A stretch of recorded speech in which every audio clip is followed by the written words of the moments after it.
Well, good morning, everyone. Welcome to Defcon again. We're glad to see you all up this morning. And my name is Tobias. This is Tobias Bluzmanis, my partner. And hopefully they'll get our audio problems dealt with.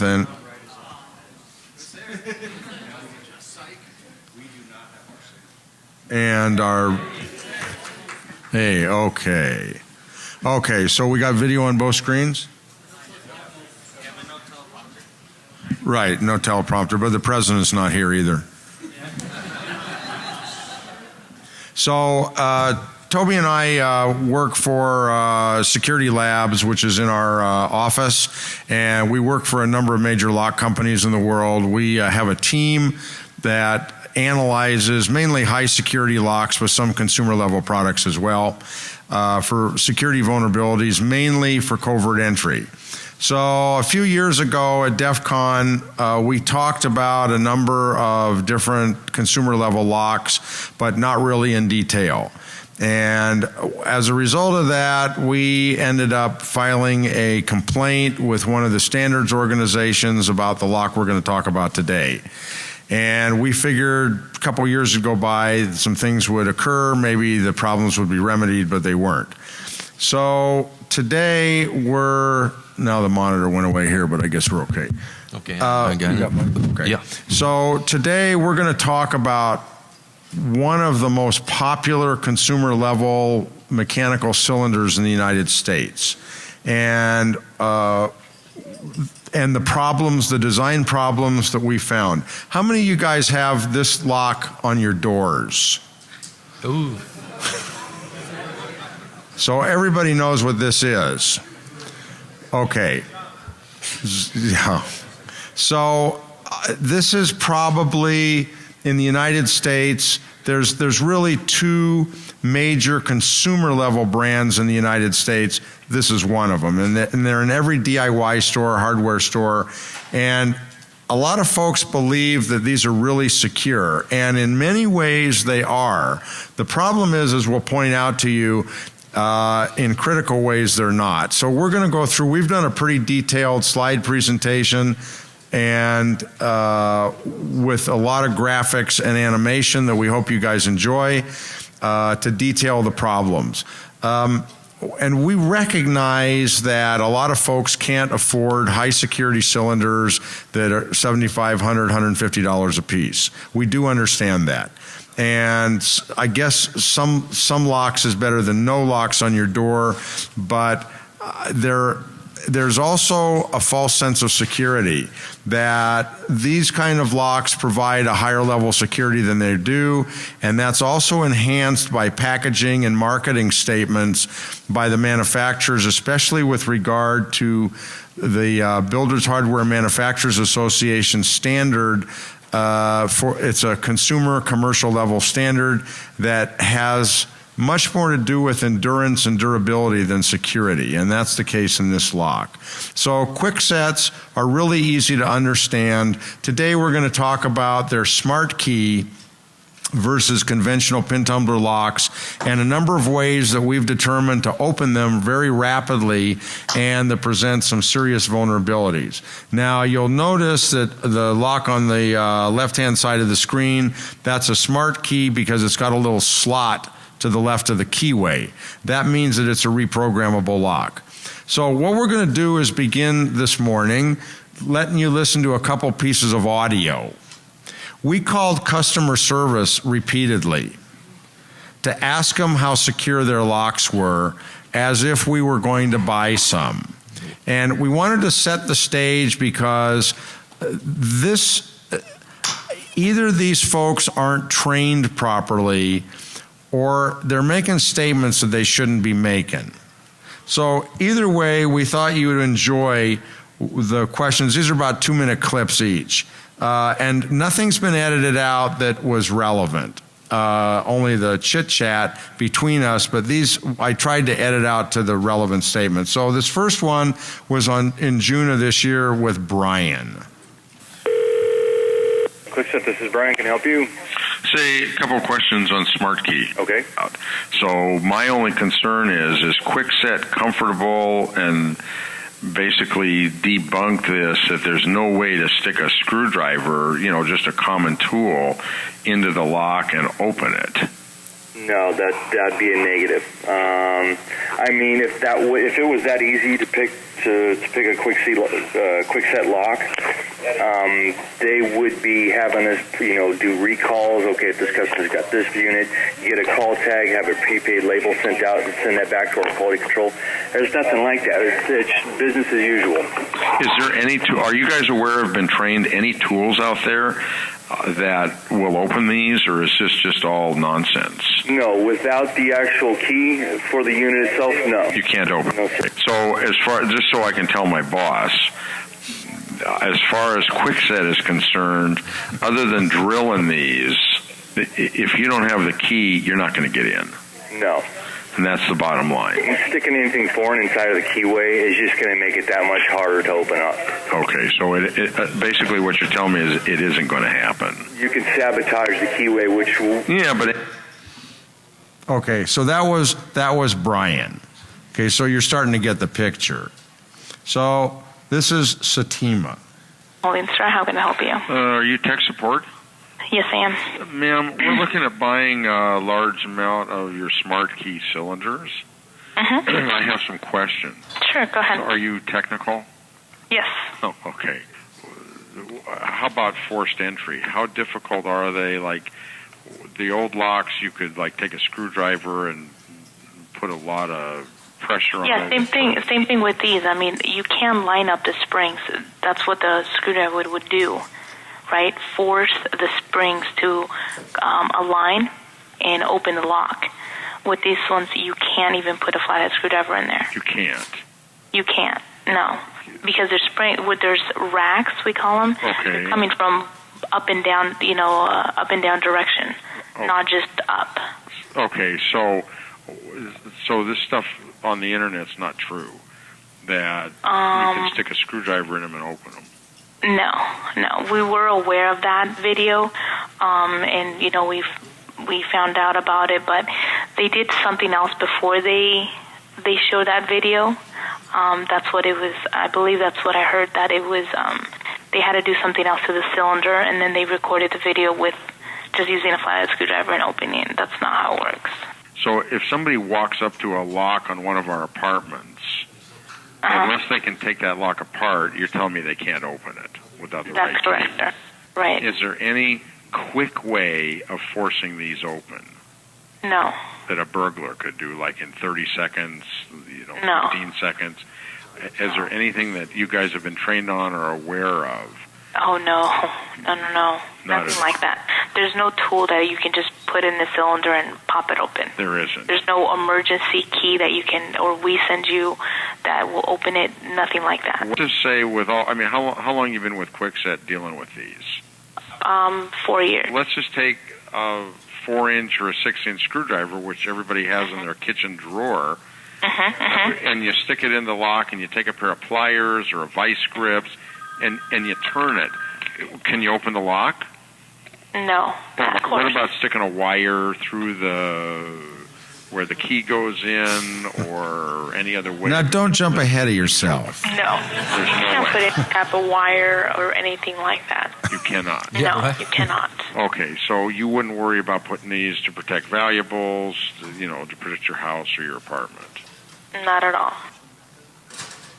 Okay, so that's what the public is told if you call in and want to know if these locks are secure. So unfortunately, and I don't think there's any malice on the part of their employees, they just don't know. They have not been educated. There was plenty of stuff on the net a couple years ago that they referred to, and I just don't think they know, or they've been told not to say it. We don't know. So the reality is, as we can see from the show of hands, there's millions of these locks used in America, homes, apartments, businesses. They're inexpensive. The cylinders run $20 to $30, maybe $40 a piece. They have pin tumbler models and they have smart key models. They have deadbolts and they also have electronic cylinders. So it is one of the most popular locks in America. And they've been in business actually for about 60 years. And again, they have a very diversified product line. These are some of their distribution channels. As you recognize, Home Depot's, Lowe's, Ace Hardware, lots of folks are carrying these locks. And mainly they're sold through DIY channels, the do-it-yourself channels, rather than the locksmiths. A lot of locksmiths actually don't care for these cylinders because it circumvents their revenue and their low-quality locks. And this is a shot, I think, from Home Depot, and they're very, very prevalent. They've got great marketing. They're in residential and apartment facilities. So, Kwikset, Weiser, Baldwin, the basics. Toby? No, keep going. All right. We're talking about pin tumbler locks, which is their older version, and Smart Key. Smart Key will show you the difference. In some ways, it is a very clever lock. The pin tumbler locks they sell are 5 or 6 pin. The Smart Key is 5 pin. The Smart Key, there's some attributes that the pin tumbler locks don't have as far as security. The pin tumbler locks, if some of you guys were around several years ago, we had little 11-year-old Jenna Lynn bumping them open. Y'all remember Jenna Lynn? She's probably in college now. But she became a YouTube star. A little girl in 1 minute figured out how to open these locks. Whack, whack, they're open. The problem is they all have the same keyway. There's no duplication protection. There's no key control protection. These are definitely not for high security installations. They're mainly residential and apartments. So Kwikset history, as I said, they've been around about 60 years. They're very easily compromised. And the Smart Key actually was introduced around 2008, but probably a lot of you folks still have pin tumbler locks. You probably wouldn't know the difference unless you look at the little slot. The right-hand photograph, the little slot to the left of the keyway, that indicates Kwikset. But it's the same key that'll open these locks. So here's the difference. On the left is a pin tumbler, where it's a conventional lock with 2 pins and a spring in each chamber. On the right-hand side is Smart Key. It's much more complicated design, but same key will open it. Yeah, and actually, Is your mic working? Yeah. you can see also that what they share is the same key. What Kwikset did with this design is trying to use the same key for their locks. So you have one that is a pin tumbler design, and the other one that you can reprogram and supposedly be more secure. You cannot bump, you cannot pick open the lock. You can probably other attacks like impressioning the key. You cannot do that with Kwikset.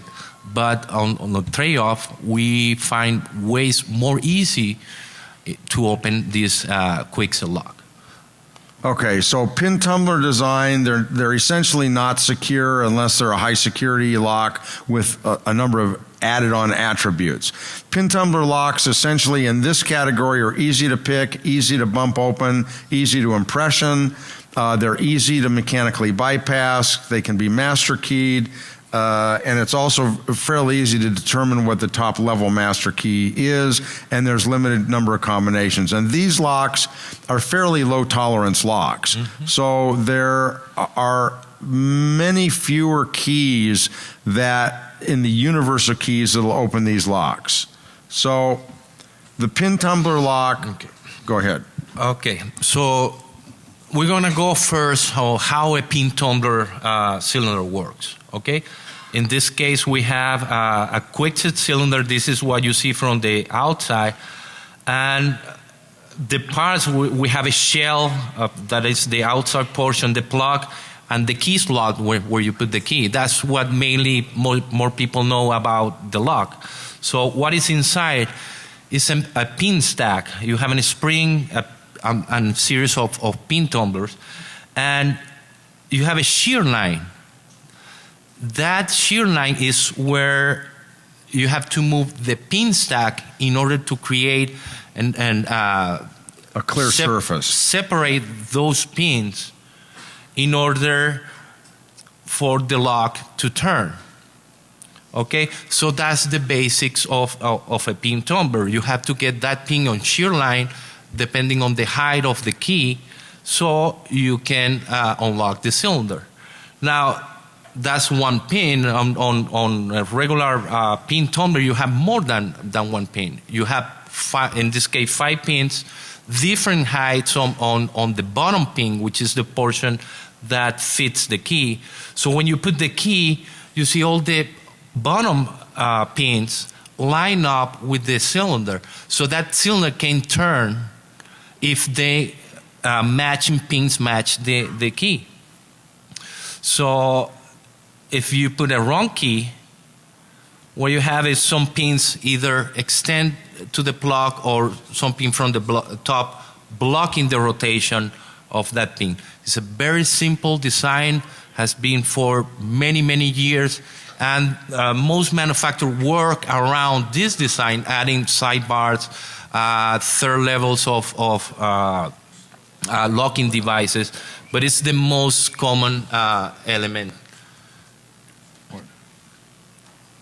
Are we okay? Okay. Okay. So that's what is inside on a regular pin tumbler, and we said the smart key is not a pin tumbler lock. If you look inside, there's very different components that will make that lock be able to reprogram the lock to any specific key and to make it more secure against bumping and picking and some sort of impressioning with techniques. Okay, so this is what the inside of a smart key looks like, and we'll blow this up in just a minute. But this is a sidebar-based lock, which means that it's a different locking mechanism that keeps the plug where you stick the key into from turning. And this design actually was developed in 1978. The original design here was in over 1 million hotel rooms because it was the first real programmable lock. Very, very clever. And then it was improved by a company in Italy called Rialda, and then Kwikset took the Rialda design and modified it for the consumer market in the United States. So attributes of smart key. It's only a 5-pin lock. And when we say pins, they're really not pins. They're sliders. And there's a really big difference. Pins mechanically and physically are secure against torque and forced attack. The sliders in these locks are not quite so secure. In this lock, there's one sidebar that really provides the entire security of this lock. They are extremely pick resistant. There's a Underwriters Laboratory Standard 437, which defines picking for commercial and high security locks. Kwikset actually meets this standard.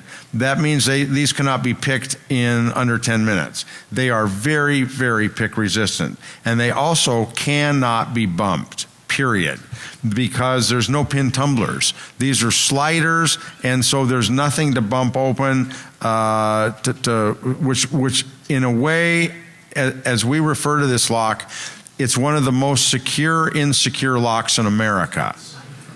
Now, obviously, those are opposite ends of the spectrum, but that's what it is, because from the picking standpoint, from the impressioning standpoint, from the bumping standpoint, you're essentially not going to open them. The problem is that's trumped by other ways that we'll show you. The other really cool thing, how many of you guys have smart key versus the old pin tumblers? Or do you know? Oh, so not that many. Okay, well, smart key, they're actually backwards compatible. Smart key, you can instantly reprogram them without a locksmith. You stick the correct key into the lock, turn it about 30 degrees, pull it out, stick a new key in, turn it back to 12 o'clock. That lock is reprogrammed with the new combination. It is a very, very clever and desirable option in the marketplace, but there's a lot of security trade-offs to get there. No, definitely. We have to also understand that the space that they have to work is always the same. So to put all these different attributes in a lock, it becomes a very difficult task to do. Okay, so, and the other attributes, it has one primary keyway everywhere, which is really a problem because it's easy to make keys or duplicate keys. There is no key control. Now, they make a special deadbolt lock for master keying, limited master keying for like apartment houses that we'll show you. The problem, and they think that that key cannot be duplicated easily. We'll show you how that happens. Okay, Toby, you want to do this one? Yeah. Okay. So we show you at the beginning how a pin tumbler lock works, and this is the smart key. The first thing that you notice from the outside is that little slot on the side. That's to change the combination when you follow the right procedure. So we told you that on the inside it's totally different. This lock is based on a sidebar design. You see a pin, you see a slider on next to the pin and the sidebar. And the sidebar is in purple. So when we put torque on that cylinder, the sidebar try to retract, but it's blocked by that slider. So in order for that lock to open, the pin has to move the slider to the right height so the sidebar can enter the groove of the slider and the lock can be open. So that's the principle of the smart key as far as the slider sidebar combination. So, and the way that they can make the different combinations is the way that they fit the pin to the slider with these different channels. The slider staying at the same position, the sidebar at the same position, but the pin configuration, pin slider changes for the different depths from 1 through 6. Yeah, the relationship between the pin tumbler on the right-hand side and the yellow slider, those separate in reprogramming mode so that they index to one of the 6 different little teeth on the slider, and then they bring it back together. That's how the combination is changed in this lock. Go ahead, Toby. And it's the same thing. It's not only one pin slider combination. We have in total, for the smart key, we have 5 pins and 5 sliders. So the sliders are the ones that sets the combination inside the smart key cylinder. So when you put the key and the key is set to that combination, you see the red dots? That's where the sidebar drops. Okay?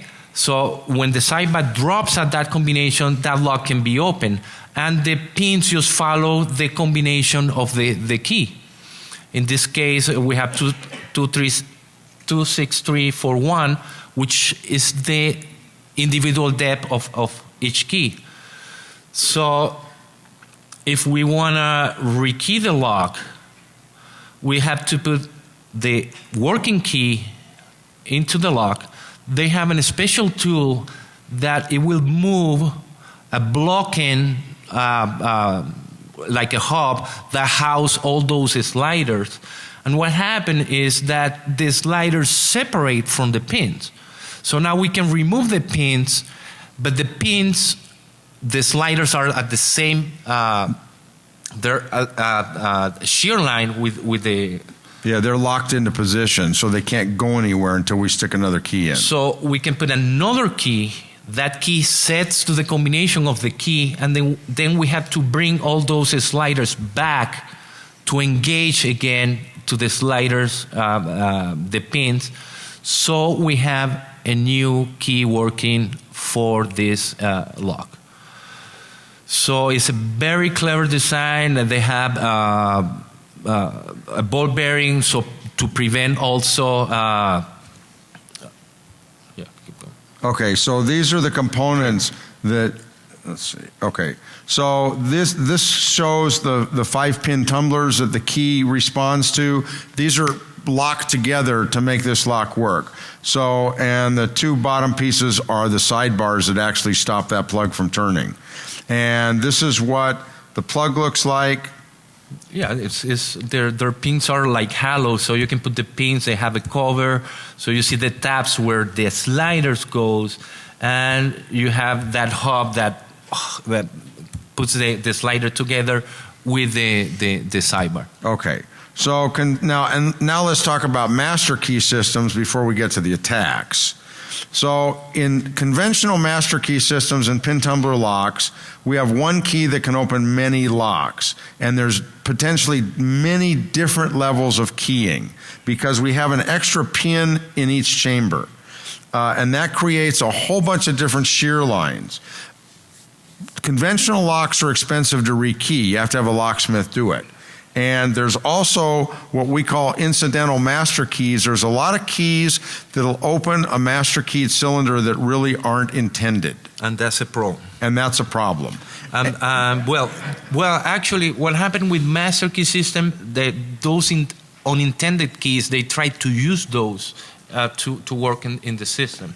So it depends how the people who's doing the master key, but you have more than 2 keys working on the system. We're going to show pretty much how a master key system works. And as we pointed out many years ago, conventional master key systems, if they're not high security, they can be also easily compromised, but in a different way, so we can figure out what the top level master key is in the system.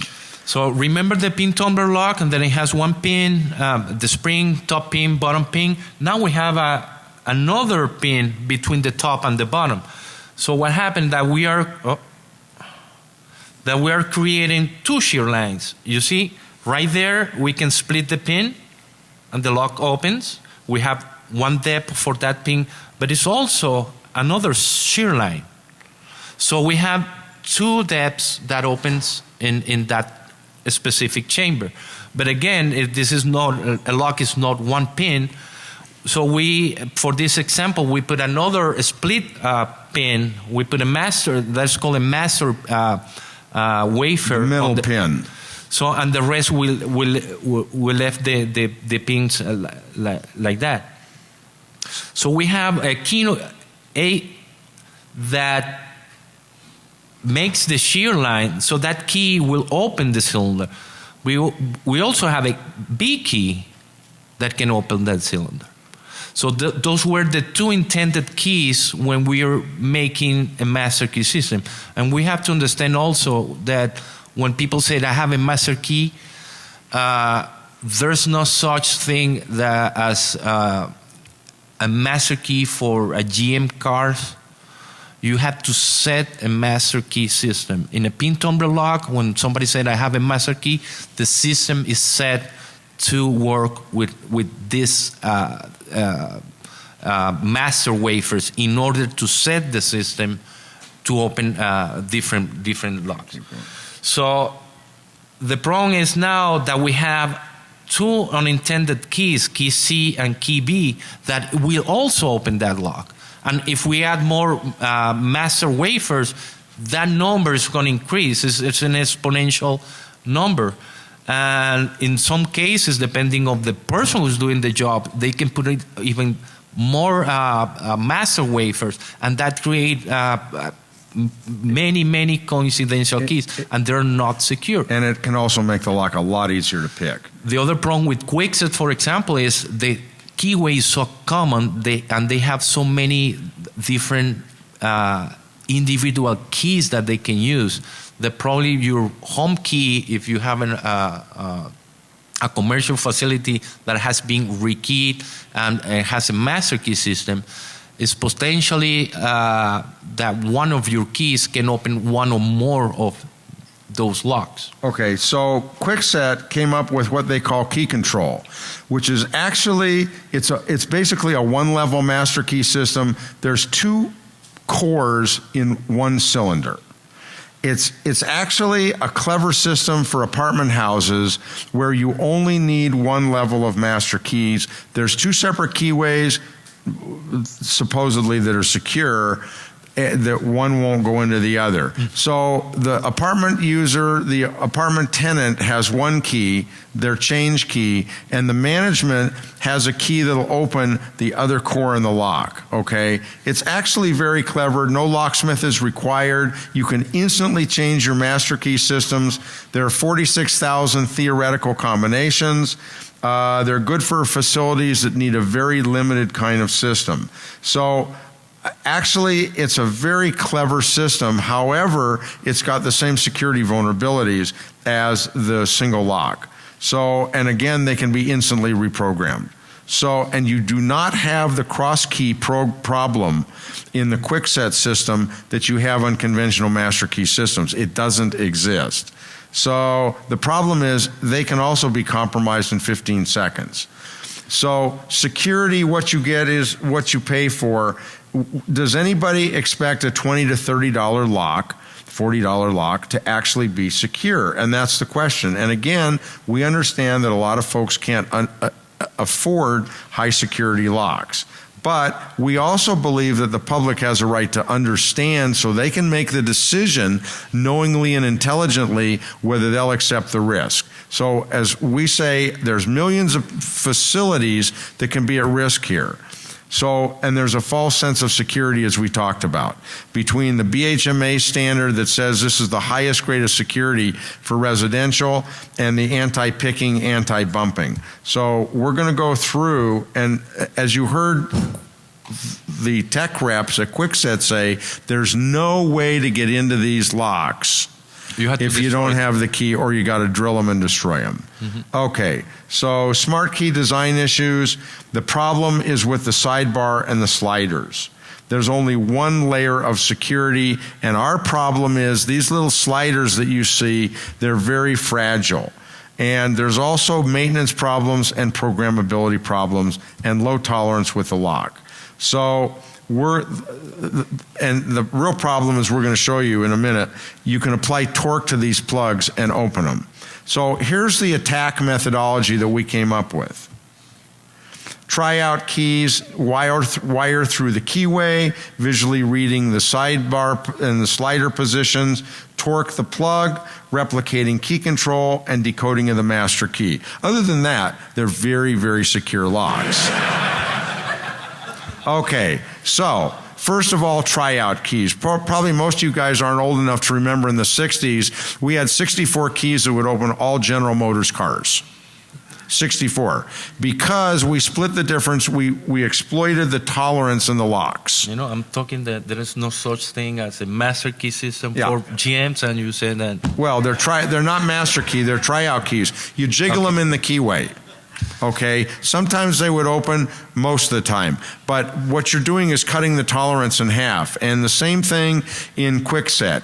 So basically, with 6 depths in a Kwikset, most of the time we can make 3 depths equal 6 depths. So here is a graphic, the 6 depths on a Kwikset key, 1, 2, 3, 4, 5, 6 cuts. This is a depth increment key of 1, 1.5, and 2.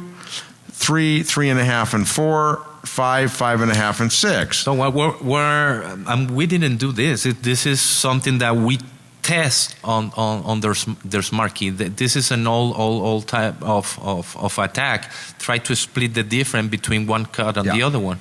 So because the tolerances, you need tolerances for this lock to work. Yeah. So the next problem has always been their problem, and it's called the tailpiece design. And this is the linkage. When you insert the key into the plug has to talk to the bolt or the latch to communicate the energy to withdraw or lock the bolt. So with Kwikset, this is hollow on one side. It's square and it's hollow, so it'll interface on both sides of the door together through the bolt. So this is a huge problem. So this is one of the attacks that we developed on one of their older key and knob cylinders. This is a special key that we made on the bottom that if we knock out the piece at the end of the keyway, so there's a slot, we can go right through that and open the lock. So, should we run it? No. Okay. So if you stick that in literally in 5 seconds, this key and knob lock is open. This is another design, Toby. Yeah, this is an old design, and actually, this is a pin tumbler lock. They share the same configuration, but the back was covered by like 20,000 of an inch thick of brass. So we were just piercing that with an old quickset key that you can get anywhere, and we put a piece of wire that it was bent to accommodate the cylinder. Okay, so this is the newer design. This is on the Quickset Smart Key, okay, and we're gonna show how easy we can access the tailpiece and pierce the. You tell us whether you think this is. Come on. Whether you think this is secure. Where's our? Okay.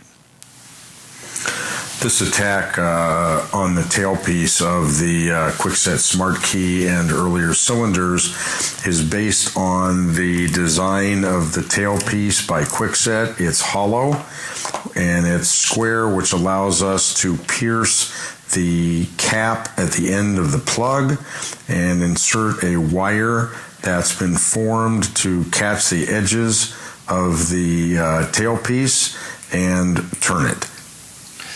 Okay, the first thing is to introduce the tool like a regular key.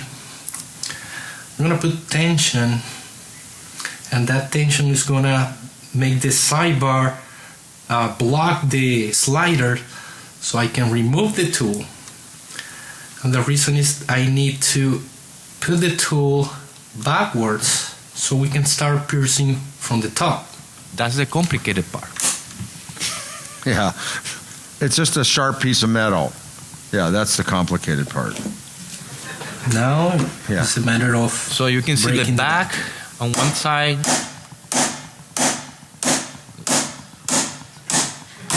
And that's it. It's just. That's it. So, and this is a complicated part that you have to. Yeah, you have to use the pliers. Yeah. Yeah. That's why I let him do it. Okay, you know I always get the complicated parts. And now we have an opening for a wire. So now we can access the tailpiece that is attached to that. And right here you see I'm moving the. Keep going because. Yeah, and that's it, and that'll open the lock. So and the.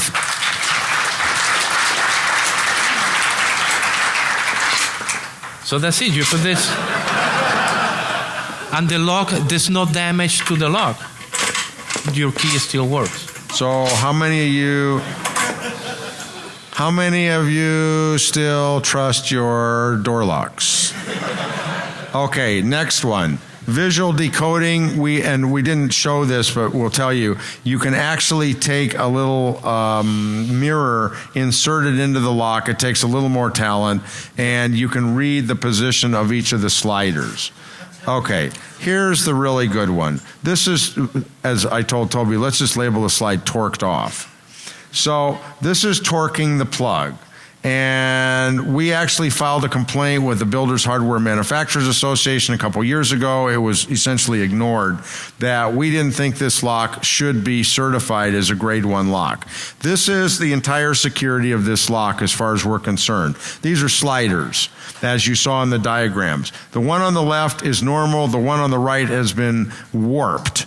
You can see it's not straight. Okay? And this is also what happens when you stick a screwdriver into the plug of the lock. Again, it's warped, the geometry changes. Yeah. You know, we said that the lock is going to be as secure as his weakest link. Yep. And if the material is not strong enough, that's the end of it. We also ran some tests, and we were able to torque this lock at 112 pound-force inches. The standard actually requires 300, but their argument was, well, yeah, but you're either sticking a paper clip or a piece of key, a broken-off piece of key into the keyway. Okay, there is one element that... Yeah. There's one element that on the cylinder that when we torque the plug, we have to introduce a piece of key wire because we need to lift that slider that is blocking through the housing. because there's three different depths, depth 1, like the depth 2, and the depth 3, that it will block, the physical slider will block the rotation for that pin. But there is a specific position, and it doesn't matter which depth is set the slider is gonna get inside the plug. So the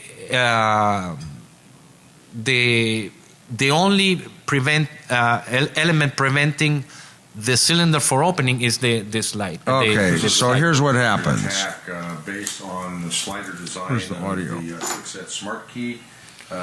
We contend So that's the smart key. not physically We just secure need as to, the, that is specific height, and we're using a piece of we're gonna lift paper all clip. the sliders to a specific height. We just That's also the complicated part. And of course I did that fairly part. simple process. With a very short screwdriver. So this is just a standard little screwdriver. We just seat it into the keyway. You really don't have to bang on it. This is a very small vice grip. This is your door on your house. You see it's already turned. You can see the plug is already turned. Okay. And once it's that, those sliders bend, the plug compresses, so now the cylinder can go back and forth. There's no now you have to put that piece there, and that's the reason why they passed the test on the certification. Because when they test for this lock, they put the screwdriver, they torque it, they say It's open. but the cylinder is open right now. Okay, same problem, no key control, plastic keys. Okay, this is very impressive.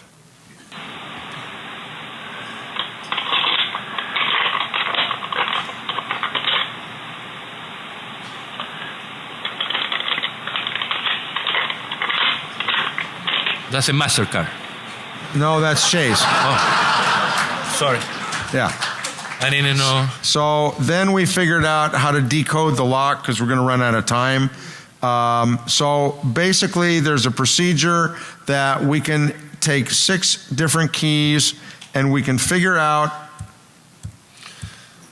how to decode it. Those are the depths of each pin. But now if we notice that sidebar, it really do not engage on the false gates. So we designed a key that can move.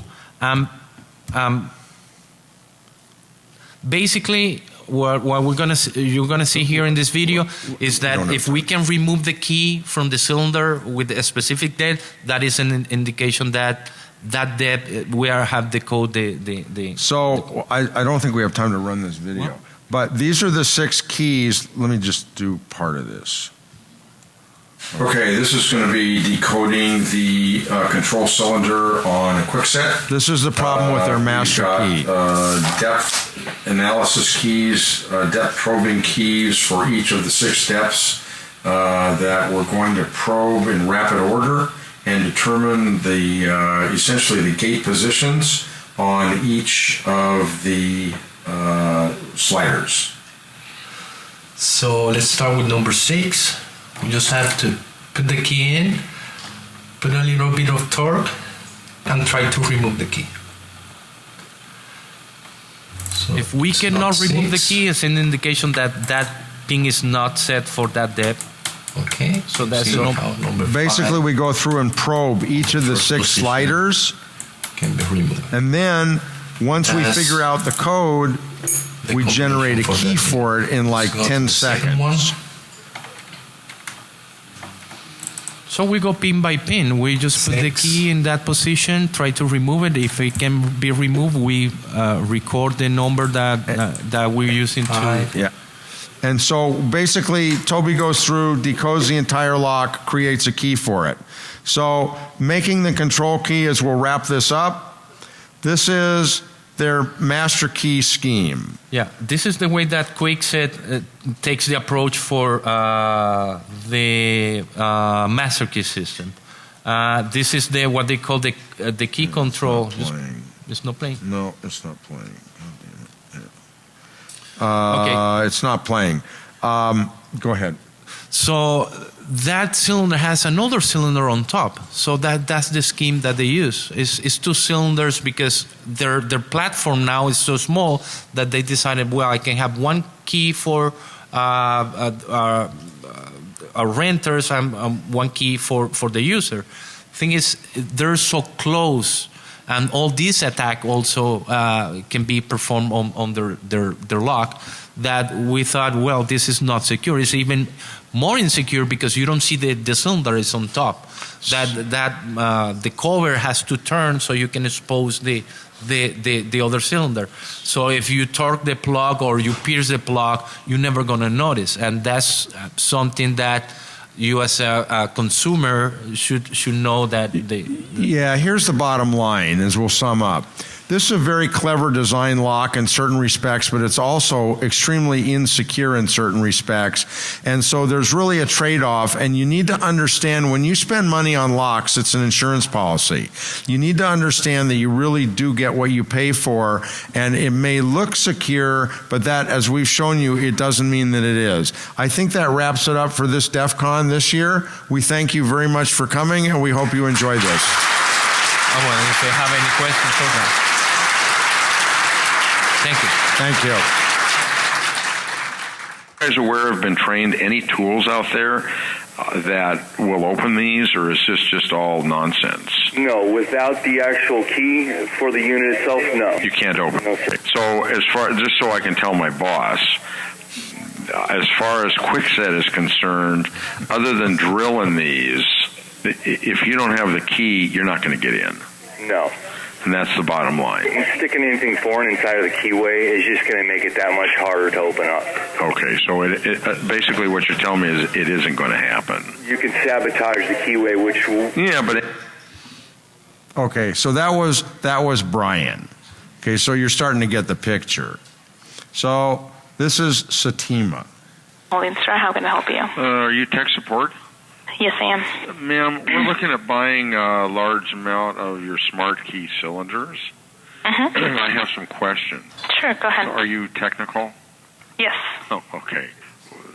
How about forced entry? How difficult are they? Like the old locks, you could like take a screwdriver and put a lot of pressure on it. Yeah, same thing with these. I mean, you can line up the springs.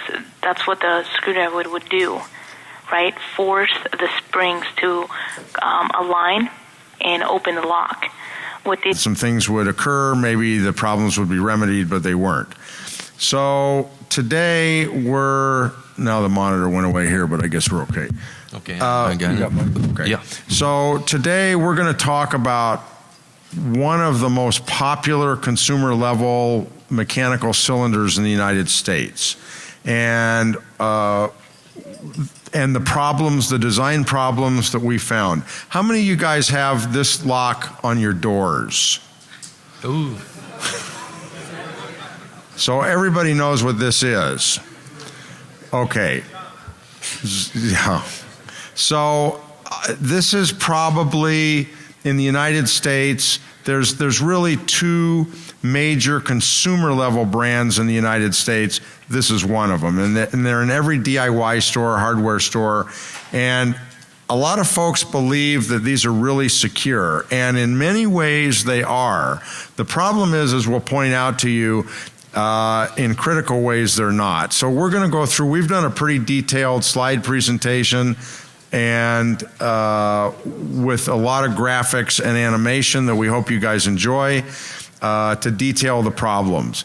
And we recognize that a lot of folks can't afford to ask them how secure their locks were as if we were going to buy some. And we wanted to set the stage because either these folks aren't trained properly or they're making statements that they shouldn't be making. So either way, we thought you would enjoy the questions. These are about 2-minute clips each. And nothing's been edited out that was relevant. only the chit chat between us, but these I tried to edit out to the relevant statements. So this first one was in June of this year with Brian. QuickSet, this is Brian. Can I help you? Say a couple of questions on Smart Key. Okay. So my only concern is QuickSet comfortable and basically debunk this, that there's no way to stick a screwdriver, just a common tool, into the lock and open it? No, that'd be a negative. I mean, if it was that easy to pick a QuickSet lock, they would be having us, do recalls. Okay, if this customer's got this unit, you get a call tag, have a prepaid label sent out, and send that back to our quality control. There's nothing like that. It's business as usual. Is there any tool? Are you guys? Well, good morning, everyone. Welcome to Defcon again. We're glad to see you all up this morning. And my name is Mark Tobias. This is Tobias Bluzmanis, my partner. And hopefully they'll get our audio problems dealt with. And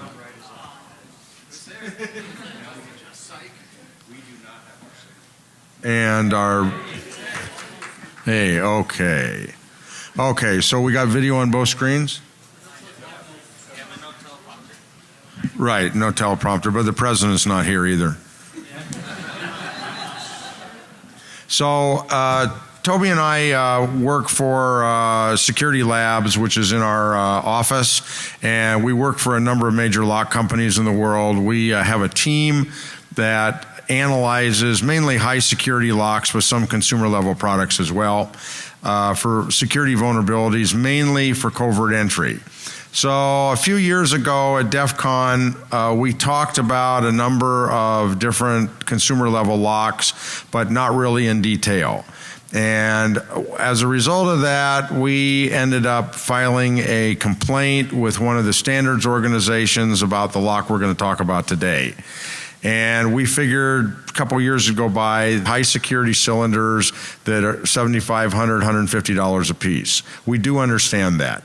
And I guess some locks is better than no locks on your door, but there's also a false sense of security that these kind of locks provide a higher level of security than they do, and that's also enhanced by packaging and marketing statements by the manufacturers, especially with regard to the Builders Hardware Manufacturers Association standard. It's a consumer commercial level standard that has much more to do with endurance and durability than security, and that's the case in this lock. So QuickSets are really easy to understand. Today we're going to talk about their Smart Key versus conventional pin tumbler locks and a number of ways that we've determined to open them very rapidly and that present some serious vulnerabilities. Now you'll notice that the lock on the left-hand side of the screen, that's a Smart Key because it's got a little slot to the left of the keyway. That means that it's a reprogrammable lock. So what we're going to do is begin this morning letting you listen to a couple pieces of audio.